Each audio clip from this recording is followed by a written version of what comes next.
आपने मुझे इतना स्ट्रांग बनाया है।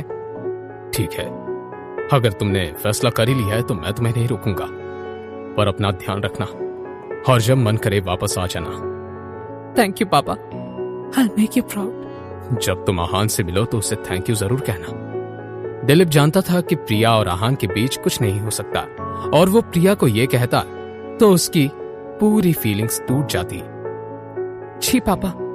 प्रिया ने इतना कहा और वहां से चली गई। क्या प्रिया आहान से फिर मिल पाएगी? प्रिया से मिलकर आहान कैसे रिएक्ट करेगा? जब आहान वहां से निकला तब अस्मिता उसका बाहर इंतजार कर रही थी। वो रूपल के पेरेंट्स के बारे में बात करने आई थी। तो तुम कह रही हो कि रूपल के पेरेंट्स को उन्होंने खुद छुड़वाया है? तो रूपल के पेरेंट्स बहुत देर से जेल में थे। हालांकि उन्हें डिस्ट्रीब्यूटर ने फंसाया था, फिर भी शर्मा फैमिली उन्हें ही गुनहगार मानती थी। अपने हाथ के सारे काम खत्म करने के बाद आहान खुद उस फैमिली से मिलने जाने वाला था, पर आज ही अस्मिता को पता चला था कि उन्होंने रूपल के पेरेंट्स की बेल करवा दी थी। यंग मास्टर, इतने दिनों से जो भी मनाली में हुआ वो मनाली की एलीट फैमिलीज को पता है। ये बात सुनकर आहान समझ गया था कि अस्मिता क्या कहना चाह रही है। पूरा मनाली शहर जान चुका था कि आहान रायजादा शहर में है। शर्मा फैमिली ने उन्हें छोड़ दिया है, पर मैं अब भी उनसे मिलकर आऊंगा। ओके यंग मास्टर, अस्मिता ने कहा। अब यंग मास्टर, अस्मिता कुछ और भी बताना चाहती थी। कुछ और बात है अस्मिता, बेझिझक बोलो।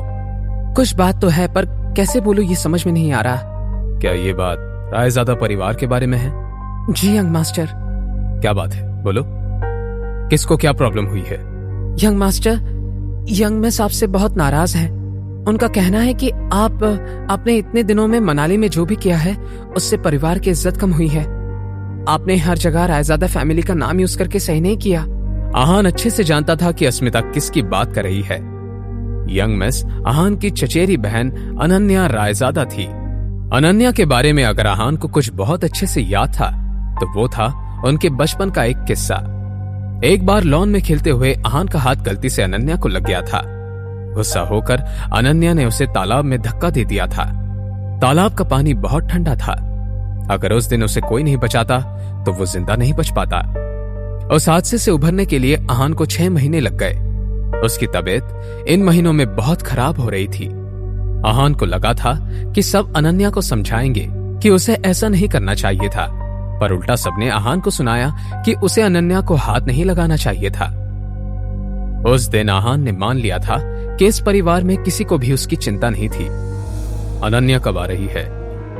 अगले हफ्ते। अच्छा ठीक है, मैं ध्यान रखूंगा। यंग मास्टर, अस्मिता ने कुछ नहीं बोला और बस अपना सिर झुकाए खड़ी रही। हम थोड़ी देर में ही शिमला के लिए निकलेंगे। मनाली शनाया के लिए सही नहीं है। मैं उसे और कोई तकलीफ में नहीं देख सकता। अब मैं शनाया के पास जा रहा हूं। इतना कहकर आहान हॉस्पिटल की तरफ चला गया। जैसे ही आहान वार्ड में घुसा, शनाया ने चैन की सांस ली। अभी तुम कहाँ गए थे? जरूरी काम से गया था, अब हो गया। अब कैसा फील कर रही हो शनाया? पहले से बेटर। डॉक्टर ने कहा कि मैं आराम से ट्रैवल कर सकती हूँ। तुम्हारी डिस्चार्ज समरी तैयार हो रही है। हम आज ही शिमला चलेंगे। तुमने मनाली में बहुत कुछ फेस किया है। मेरे साथ और भी बुरा हो सकता था, पर क्योंकि तुम थे इसलिए तुमने हर बार मुझे बचा लिया। इतना ही नहीं, तुमने मेरे साथ गलत करने वालों को भी अच्छे से सबक सिखाया। उसके लिए थैंक यू। तभी वार्ड से नर्स डिस्चार्ज पेपर्स लेकर आई। Sir papers. मैम को रेस्ट की जरूरत है और मेडिसिन टाइम पर दीजिएगा। Have a good day. कुछ घंटों बाद जब वो अपने घर पहुंचे तब आहान ने देखा कि शनाया की मां यामिनी टीवी देख रही थी। आहान, तुम्हें इतनी हिम्मत है कि तुम वापस आ गए? आहान सीमा बुआ और उनके बेटे के सामने ये घर छोड़कर गया था, पर आज वो शनाया के लिए यहां वापस आया था। वो शनाया की मां यामिनी से कोई बहस नहीं करना चाहता था, इसलिए उन्हें बिना कुछ बोले अपने रूम की तरफ जाने लगा। वहीं रुको। इतना बोलकर यामिनी आहान के आगे आकर खड़ी हो गई। मेरे आगे से हटिए। आहान का ऐसा बर्ताव देखकर यामिनी को अजीब लगा। मनाली से आने के बाद आहान का रवैया बदल गया था। तभी हॉल में शनाया आई। मॉम, आप आहान को ऐसे ब्लॉक करके क्यों खड़ी है? अपनी बेटी को देखकर यामिनी की आंखों में चमक आ गई। शनाया बेटा, तुम आ गई।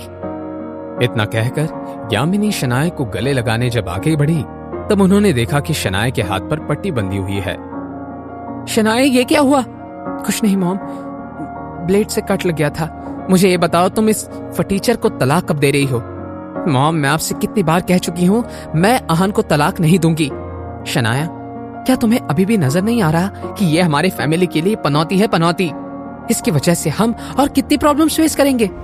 ये आप क्या कह रही हैं? अहान ने ऐसा क्या किया है? पहले तुम्हारे पापा का एक्सीडेंट हुआ जिससे वो अभी तक ठीक नहीं हुए हैं, और फिर तुम जैसे ही घर से बाहर निकली तुम्हारे साथ ये हादसा हो गया। तुम्हारे दादाजी ने भी तुम्हारे पापा की राय सुनना बंद कर दिया। हमारी फाइनेंशियल कंडीशंस भी बहुत खास अच्छी नहीं है। तुम अब भी मुझसे पूछ रही हो कि अहान ने क्या किया है? ये सब आप क्या बोल रही हैं? इसमें अहान की गलती कैसे हुई? अहान की वजह से ही तो हमें स्प्रिंग कॉर्पोरेशन वाला प्रोजेक्ट मिला था। आपने उसका जिक्र तो नहीं किया।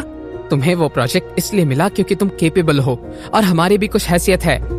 इसका क्रेडिट तुम कम से कम इसे तो मत दो। Mom, stop it. अहान के बारे में उल्टा सीधा बोलना बंद कीजिए। आपको नहीं पता अहान ने मुझे कितना अच्छे से प्रोटेक्ट किया था मनाली में। सो प्लीज उसकी ऐसे इंसल्ट करना बंद कर दीजिए। जो भी है, इस घर में जब तक मैं हूं ये नहीं रहेगा। तुम्हें डिवोर्स नहीं देना मत दो, पर मैं अहान को अपने घर में नहीं रहने दूंगी। अब अहान और शनाया क्या करेंगे? शनाया अपनी माँ को कैसे समझाएगी? जानने के लिए देखिए अगला एपिसोड सिर्फ पॉकेट एफएम के यूट्यूब चैनल पर, और सीक्रेट अमीरजादा के सारे एपिसोड्स को सुनने के लिए डिस्क्रिप्शन में दी हुई लिंक से डाउनलोड कीजिए पॉकेट एफएम ऐप।